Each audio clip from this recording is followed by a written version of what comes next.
sightings that has terrorized the region. And I was terrified. For the first time ever, Monster Quest builds a profile of the creature. These are people who have seen something many years ago, and it has stayed with them in their mind. Subjects witnesses, including a police officer, to lie detector tests. It is infallible. And launches an expedition into one of America's most remote habitats.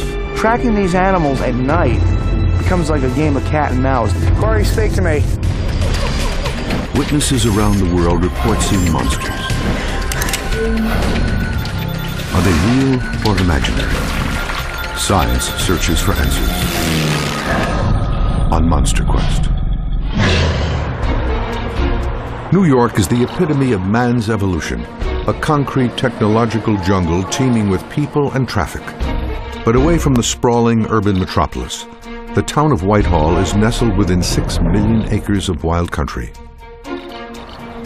Veiled in mystery, for over 100 years the townsfolk have talked about a towering monster that lives in the surrounding woods. It was close to 7 feet tall. It was something I've never seen before. It was too big to be a regular person. The moment I saw it, I was terrified. This thing is out there. Eyewitnesses describe a huge bipedal creature weighing approximately 800 pounds. Its face is described as eerily human, with flared nostrils, thin lips, and piercing eyes. The description matches that of the Sasquatch, a legendary creature that looks part man, part ape. Although no physical evidence has ever provided conclusive proof that the creature exists, reported sightings go back hundreds of years. The consistent descriptions are, for some, too similar to discount. This area has a long history of this type of phenomena, and it's very, very much what was reported hundreds of years ago is still reported today. Paul Bartholomew is a local historian and author of 2 books on the subject. If we look at the historical perspective, we have the reports of the Algonquin and the Iroquois, of the stone giants and the giant men of the mountains, classic reports of Sasquatch-type creatures. The first recorded account of the Sasquatch living in this region came from the French explorer Samuel de Champlain in the early 1600s. In his diary, he recounts stories as told to him by Native Americans, tales of a giant and hairy human-like creature that lived in the woods.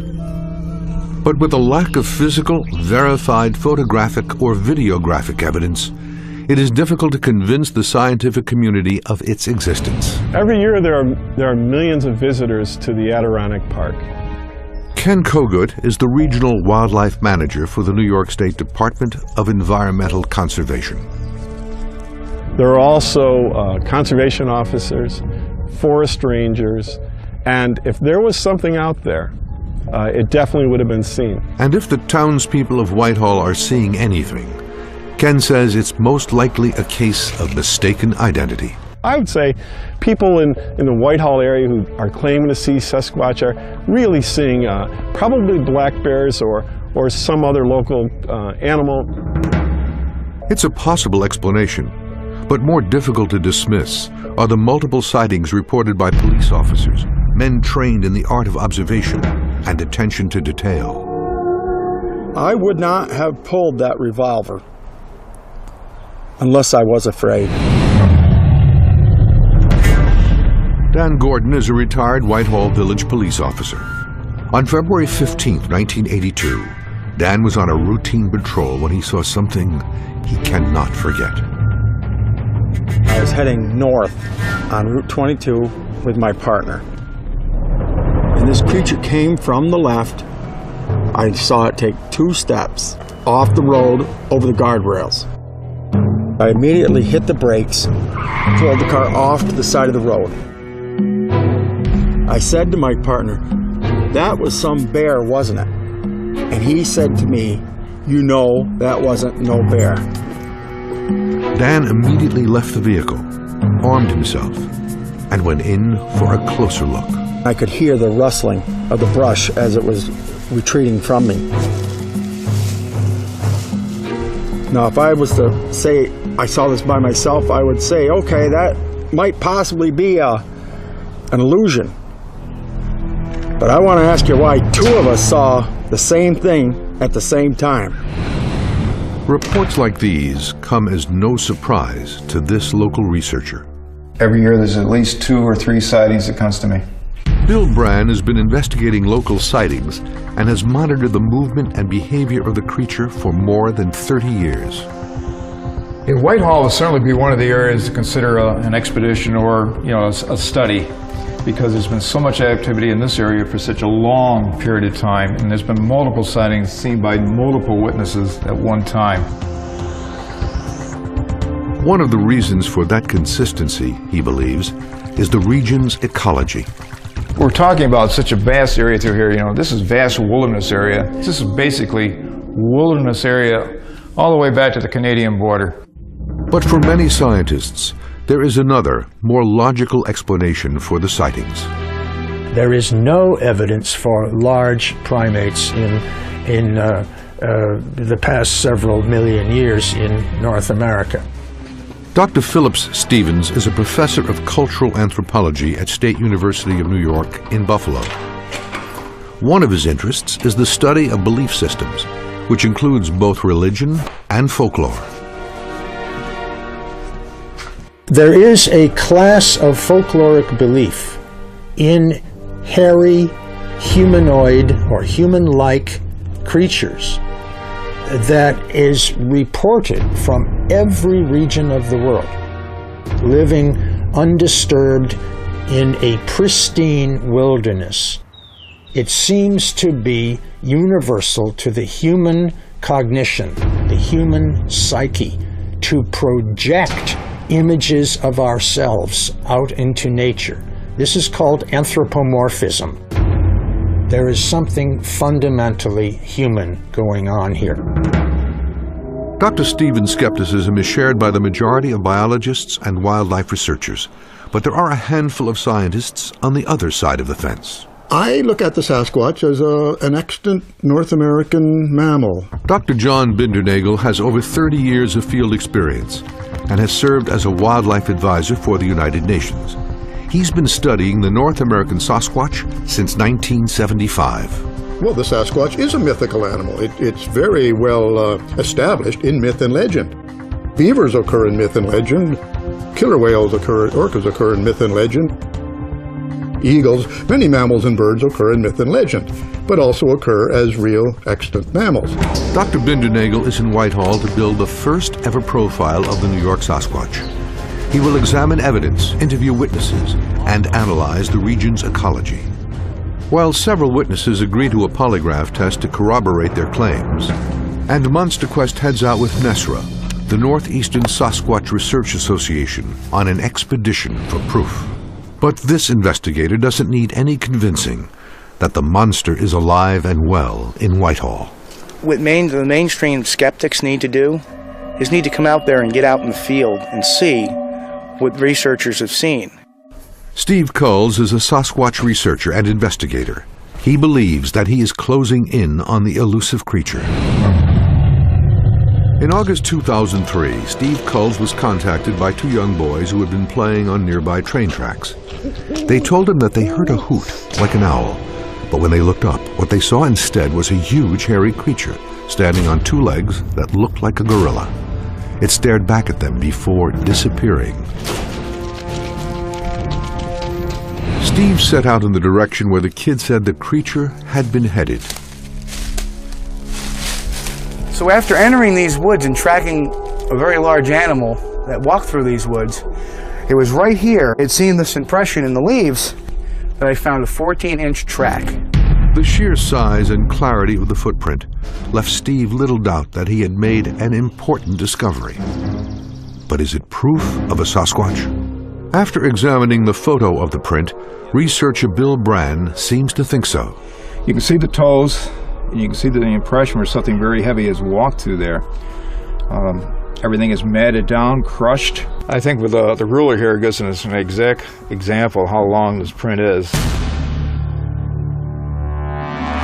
So I think we got an excellent example of a Sasquatch print here in the Northeast. Actually, it's the right size. Steve Culls' track measured 14 inches in length, Dr. John Bindernagel has spent the last 30 years studying evidence like this. He meets up with Steve Culls and Bill Brand to examine tracks that have been documented in the Whitehall region.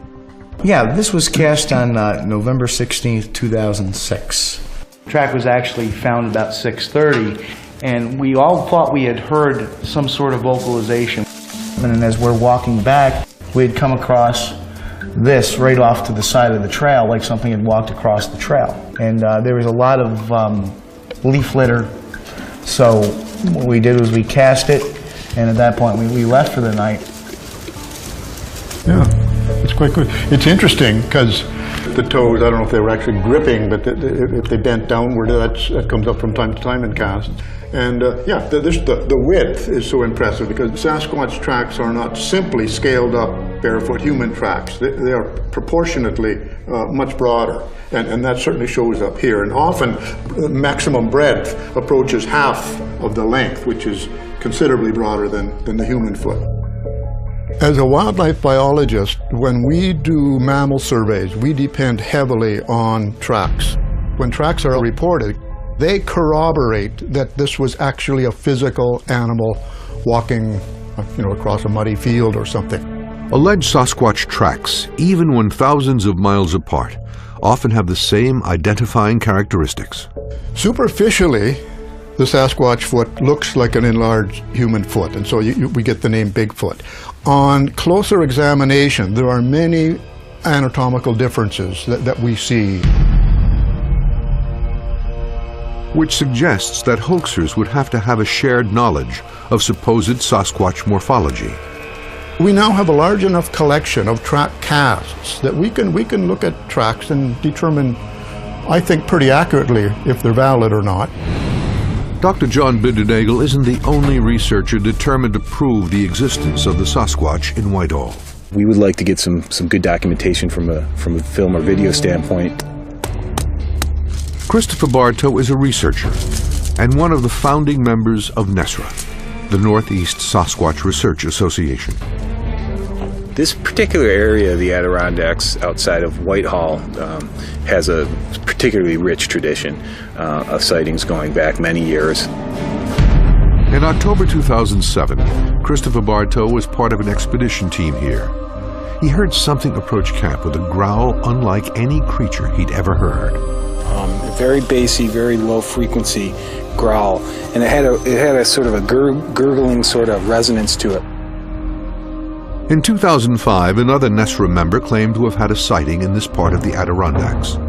And this is also the area where Steve Culls found and cast the 14-inch track in 2006. NESRA has spent the last few months monitoring the region in preparation for this expedition.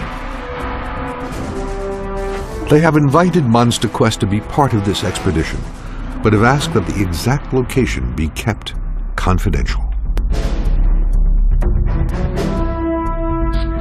I think that as time has gone by, we've gotten very keen and aware of people playing hoaxes on us.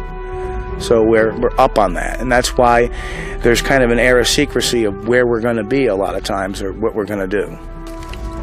Steve Culls is a member of NESRA. With many years of field experience behind him and an intimate knowledge of this area, he will lead one of the teams. Team from NESRA is setting up for expedition. We're going to be camped 50 yards due east of here. There's going to be teams going out at night, patrolling. We're going to be here for the next few days, and hopefully we'll get some action. We're going. We're going to flush this right out of here.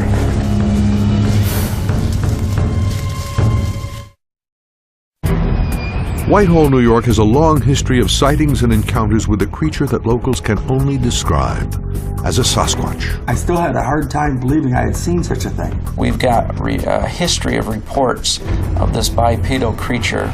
The idea that such a creature exists in New York State is for some simply unbelievable. It just cannot biologically possibly exist. But there are many who disagree. Dr. John Bindernagel is in Whitehall to build, for the first time ever, a possible profile of the creature. And Monster Quest has teamed up with NESRA on an expedition into the heart of the creature's habitat. Researcher Steve Culls is checking the area for signs of unusual disturbances and tracks, while Christopher Bartow sets up the first trail camera. You can see up into the surrounding hills here and through a good part of the trees for at least a couple 100 yards in each direction from that point over there. So, number one, sound's going to carry well in this valley. And number two, we're going to be in a fairly decent vantage point to be able to document anything moving through down here.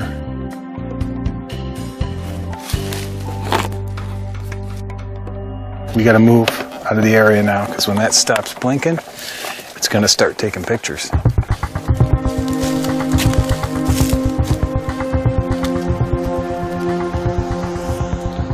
In New York, we have so much leaf litter and cover that tracks are so hard to come by that when we investigate recent sighting reports in the area, vicinity of the sightings, we look for fresh breaks in trees. Not so much at this height, which a buck or a bear could easily do, but we look for fresh breaks that are more or less this height or this height, proving that something large has come through here.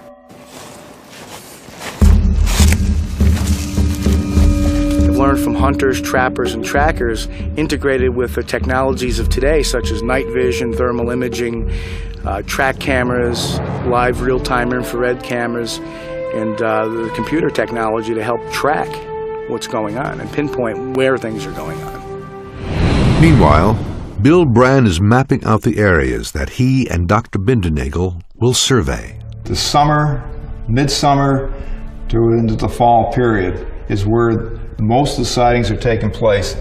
This seasonal activity is typical of other large mammals in the area. Seen more frequently in the low grounds in the summer months, they are forced deeper into the forest during the winter in search of food. Bill also believes that Whitehall just happens to be in the middle of the creature's migratory path. As it seems to use these spots more often than others, it's using that area for whatever reason, migration, food source. I believe it's part of the corridor in which this animal travels. While there is no official study to support the migratory habits of Sasquatch, the theory is consistent with the behavior of other large mammals, including bobcats, bears, elk, and coyotes, that make use of natural habitat corridors, passageways that allow them to traverse between the best feeding grounds, water sources, and seasonal habitat areas. Why then, with such persistent activity, is there so little physical evidence of the creature here? This type of forest floor here with this heavy layer of pine needles and leaf litter is a good example of why tracks don't register very well in an area like this. A soft-footed mammal like a Sasquatch could walk through here and the leaves would spring back and there'd be no sign of its passing at all. Pending scientific recognition, John Bindernagel meet up. They set off to survey the area that has had the most sightings. As you know, John, this area has been rich in sightings all around us, actually. But this is where it all began for me. 1976 was really the beginning of what my career as being an investigator in Sasquatch research. The incident that Bill is referring to is a landmark case, and one that put the village of Whitehall on the maps of Sasquatch researchers everywhere. I'm definitely a believer. I was there. I know what I saw. Brian Goslin, like Dan Gordon, is a retired Whitehall police officer. In 1976, he also came face to face with a creature he had no explanation for. Well, the night of the sighting was August of 1976. I was a police officer on duty in Whitehall, New York. And I had two gentlemen pull up to the side of my patrol car, and these guys came in saying they had seen some kind of a creature, monster, out on Abear Road. And they were dead serious. I mean, these guys were really wound out. And I drove my own car right out into the field. It was a cool night for August. It was crystal clear, dead quiet. And we were talking back and forth once in a while on the CB, and then all of a sudden, I hear Jim holler to me. He says, "What the hell is it?" He says, "Brian, he said, I see something. What is it?" Jim come tearing out of the field with the patrol car, and he headed back to Whitehall. I listened to this for a few minutes coming across the meadow, and I'm not scared like a child seeing the boogeyman, but My skin was crawling, my hair was standing on end. I knew there was something coming at me, towards me. It wasn't avoiding me. And I got out of the car, and I had the door open, had my 357 in my hand, hammer pulled back, and I flicked that light on, and all I remember seeing was a creature, 7.5, 8 foot tall, 400 pounds, hairy. And when I hit it with the spotlight, it brought hands, not paws, brought hands up and covered its face. And I can remember, it's etched in my mind. It let out such a blood-curdling, deep-toned screech.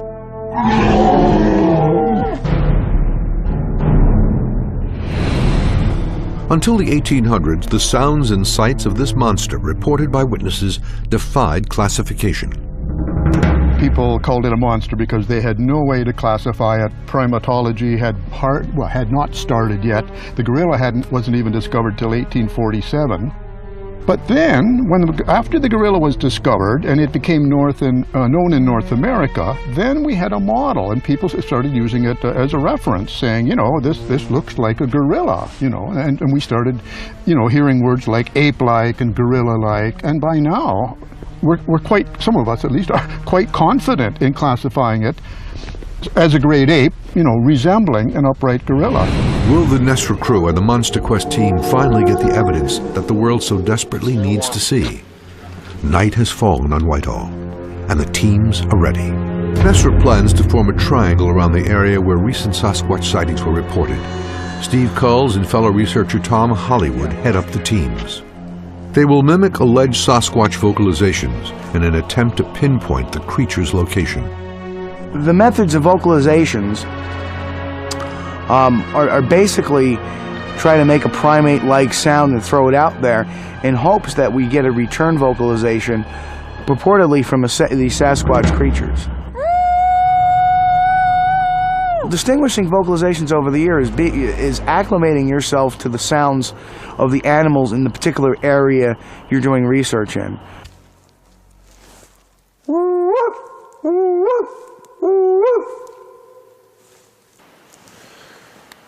Okay, I'm going to do a moan howl in about 20 seconds from now.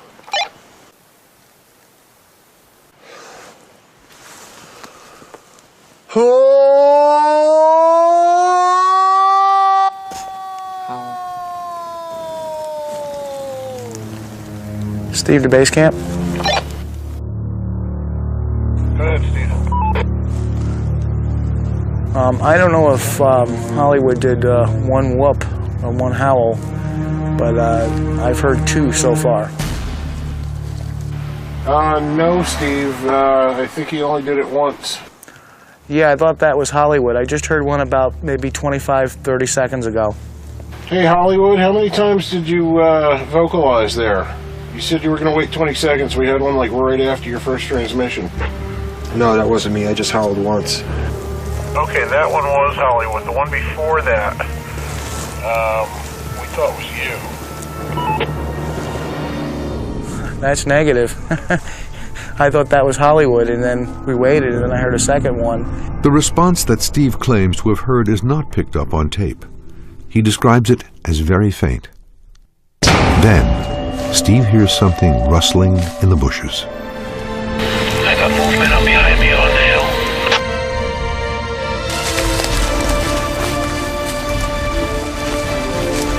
Something pulled this down. Looks like something pulled this down.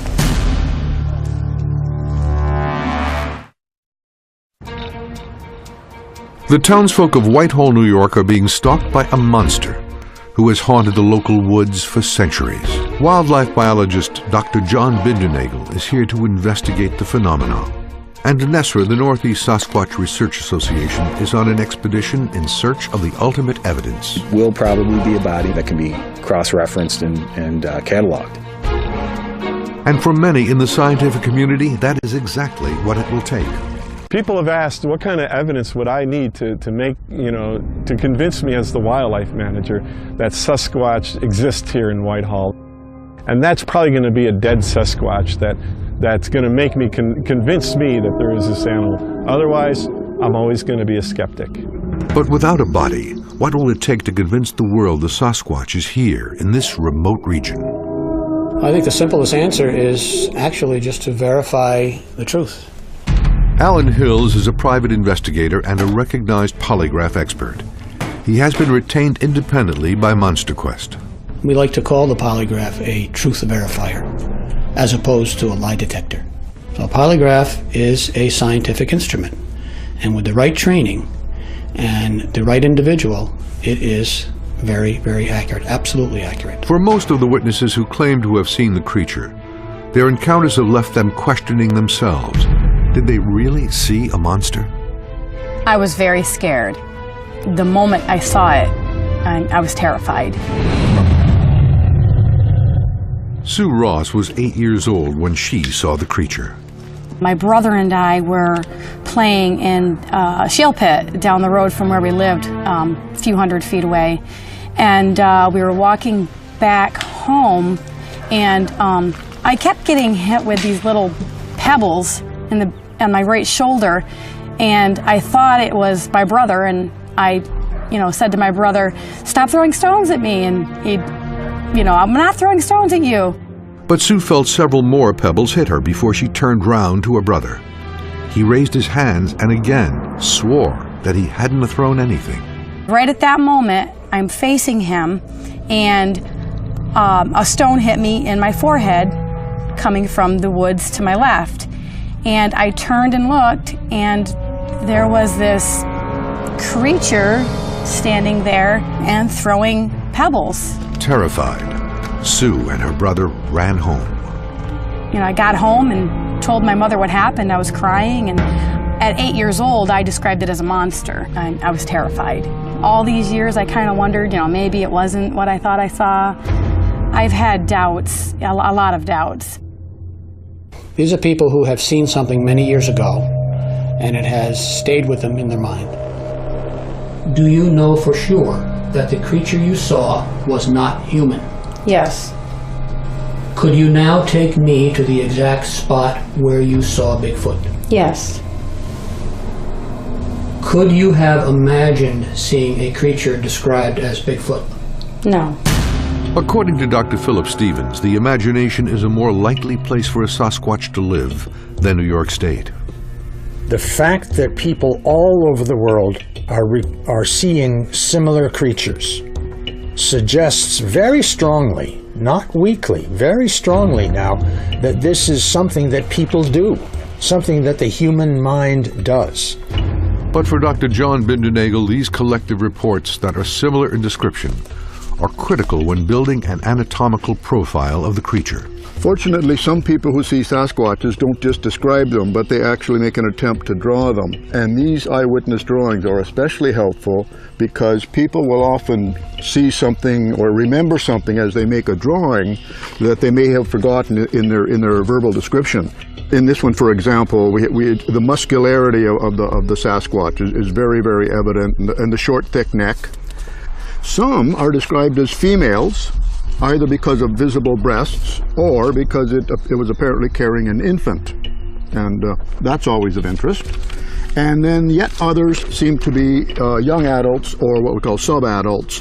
Variations in size and gender definitely supports the argument that in order for the Sasquatch to thrive in Whitehall, there would have to be a breeding population. The sizes may vary.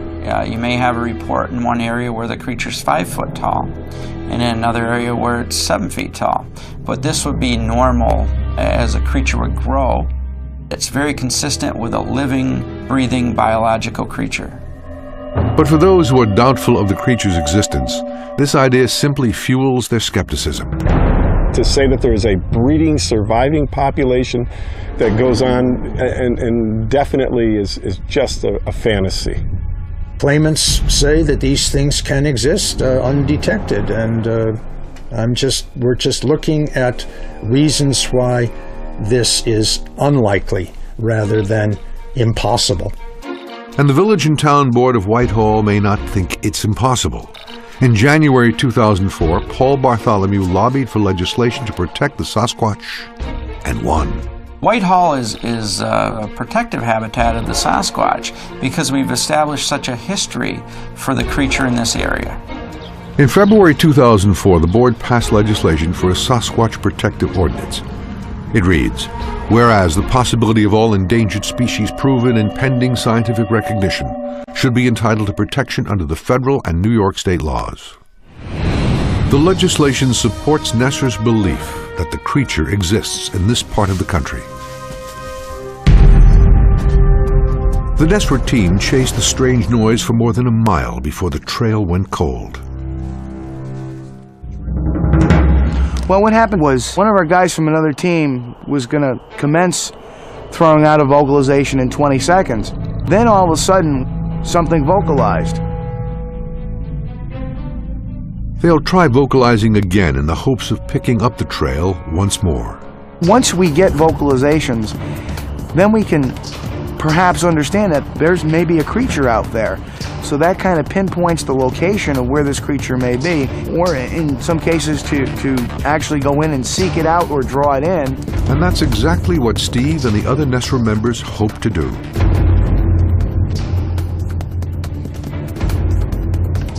I'm going to try a few calls out here, approximately south of your location, about 400 yards. Yeah, go ahead and start your stuff.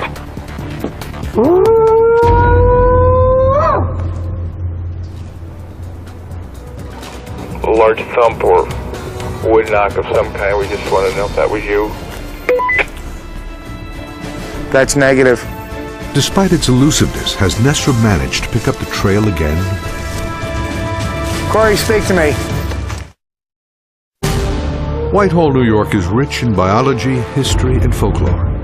It would appear to be the ideal environment for a creature that purportedly came here millions of years ago and took up residence in local mythology, woodlands, and parks. Dr. John Bindernagel is interviewing key eyewitnesses who claim to have seen the monster of Whitehall. For some, it has changed their lives. This man was 18 when he encountered a creature he had no name for. For the first time, he tells his story to John Bindernagel.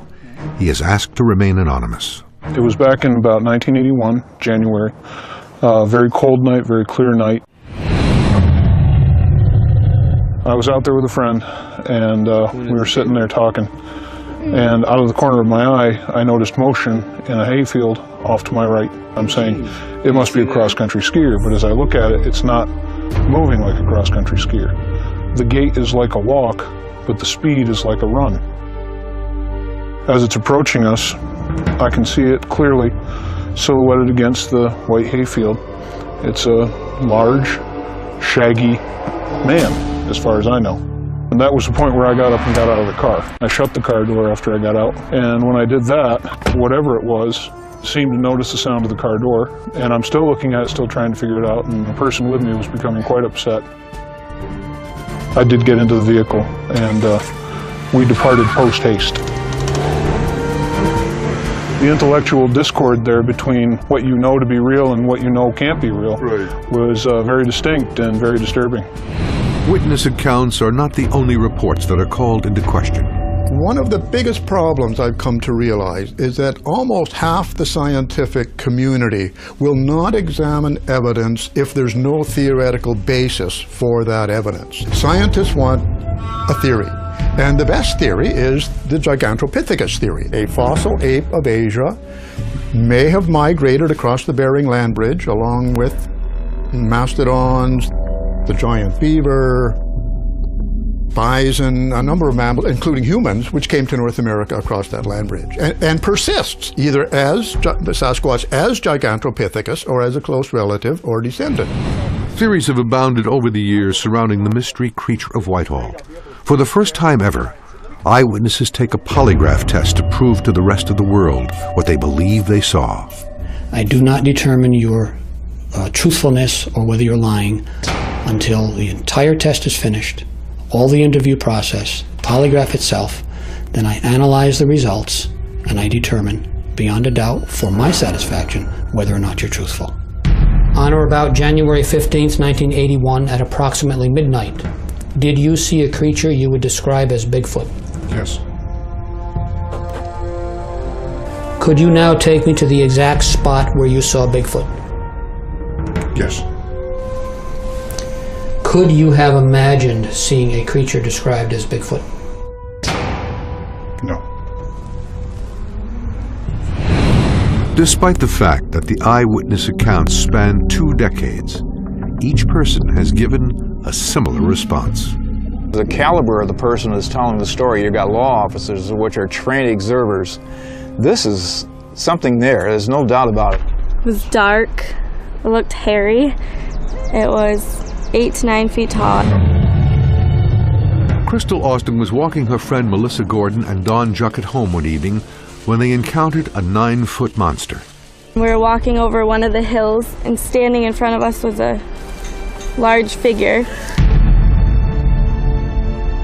It looked hairy, dark-colored, brown. It was about 9 feet tall. All I seen was like the black outline of it. It was standing on 2 feet with its arms just like hanging down straight.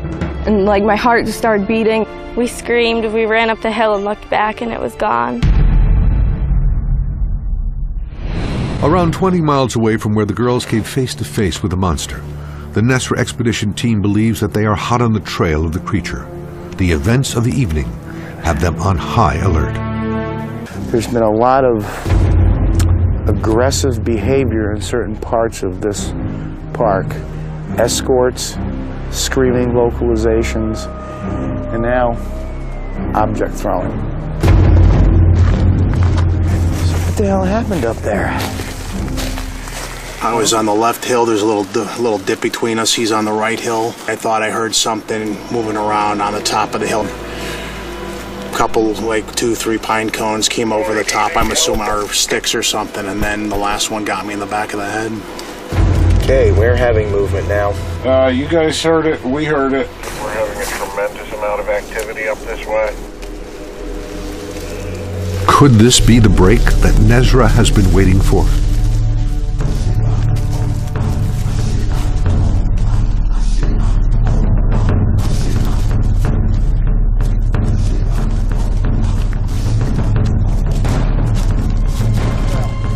Corey, speak to me.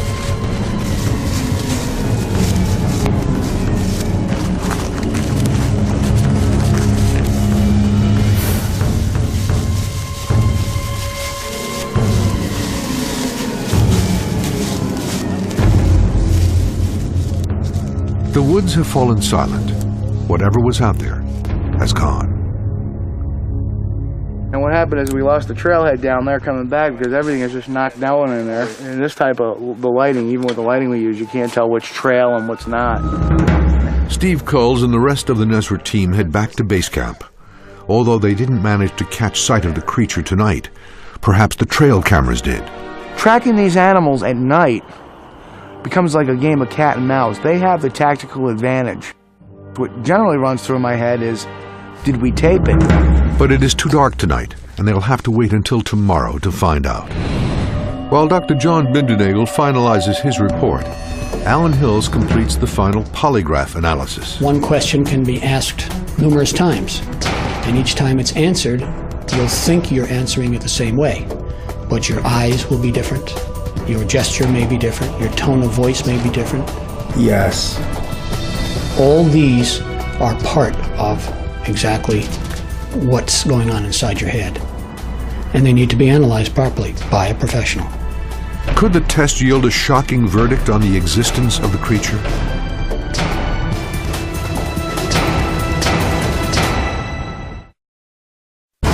Is the creature of Whitehall a Sasquatch?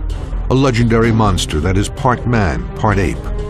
Or are the townsfolk simply mistaking it for other animals native to the region? This retired police officer came face to face with the monster. This man's encounter has haunted him for 20 years. This man has dedicated 30 years of his life trying to prove the existence of the Whitehall Sasquatch. And this man believes it's only a matter of time before mainstream science is forced to accept the creature as a living, breathing mammal. With more than 150 sightings in Whitehall, Only a handful of scientists accept these claims. If there is a population of these creatures, as there very well as there must be, if we're going to see any at all, they've got to have moms and dads, right? And presumably they want to reproduce themselves. There must be others, and there must be a significant number of others. Where are they? While Christopher Bartow sets off to check the camera traps from last night's chase, ex-state police detective and polygraph expert Alan Hills reveals his findings. I am 100% objective in the beginning. I must be trained to be, and I am.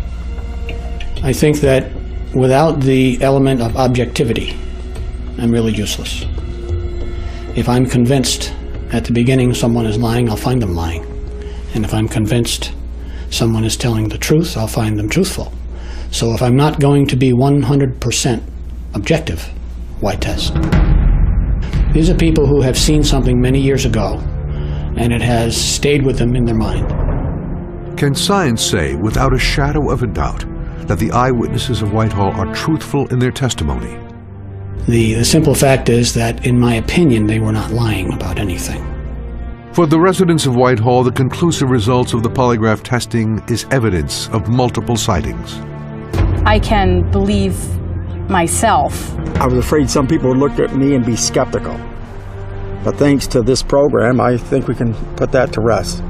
What the polygraph did for me personally was let me know that I hadn't created in my mind a truth that wasn't the truth. Is Dr. John Bindernagel's report as conclusive? Well, you know, coming from my position as one of the handful of scientists that does accept the Sasquatch as an extant mammal, you know, and being aware of Whitehall, New York and upstate New York reports, you know, I didn't come here perhaps with the skepticism that some people would have. Nevertheless, I really did want to hear for myself eyewitness accounts and see some of the evidence, which I have done, which I was able to experience. And, you know, I'm totally convinced that the Sasquatch does exist here in upstate New York. There's no doubt about it in my mind. And the eyewitnesses who shared their accounts, you know, help with that conviction. The Sasquatch phenomenon is a fascinating controversy, scientific controversy. So it's very, very interesting to begin with, and then to have reports, very credible reports coming from literally our own backyard, in a sense, in the Whitehall area. That becomes almost intoxicating. You just can't ignore that type of report. And now we have police officers, very respectable people in the region that had sightings. So it's very credible, it's very interesting, and whatever's going on here, it's consistent with what's going on throughout the country and throughout the world. The investigation into the monster of Whitehall is revealing startling results, but did the NESRA team manage to capture any photographic evidence? On this occasion, the images reveal nothing unusual.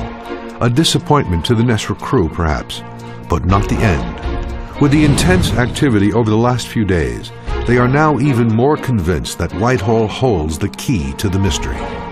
What the truthful witnesses are telling me is the same thing. How these creatures act, what they look like, what they sound like, what they smell like.